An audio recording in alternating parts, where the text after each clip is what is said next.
Il y a une grosse responsabilité, je m'excuse messieurs les élus, il y a une grosse responsabilité sur la prospective que vous avez pu avoir, sur la densité, sur l'évolution de Bordeaux. On veut une ville attirante, on veut une ville attrayante, mais je vous rejoindrai tout à l'heure en disant stop, arrêtons de faire venir des gens si on n'a pas les infrastructures nécessaires pour les recevoir. C'est inadmissible. C'est inadmissible, alors on a un retard, on le constate, tous les problèmes qui ont été dévoilés, et qui ont été dévoilés par la presse, par Sud-Ouest en particulier cette semaine, tout le monde le vit au quotidien, ça crée des thromboses, ça crée des stress pour les gens qui vont travailler, on ne peut plus travailler dans de bonnes conditions.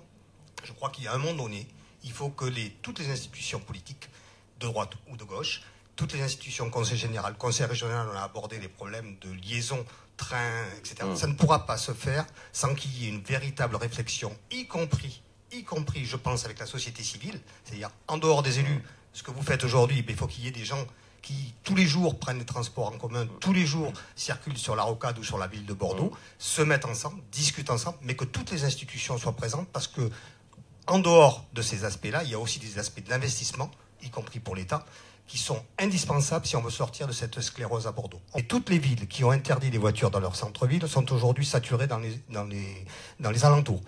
Nous avons, en particulier à Bordeaux, un gros problème pour les habitants de l'extérieur de Bordeaux. À Bordeaux, ça va à peu près bien, à part les touristes qui ont augmenté justement les fréquentations sur les routes et dans le centre-ville. Mais par contre, à l'extérieur, où nous sommes bien nombreux, et beaucoup plus nombreux que dans le centre-ville, pratiquement, nous avons ces histoires de goulots d'étranglement.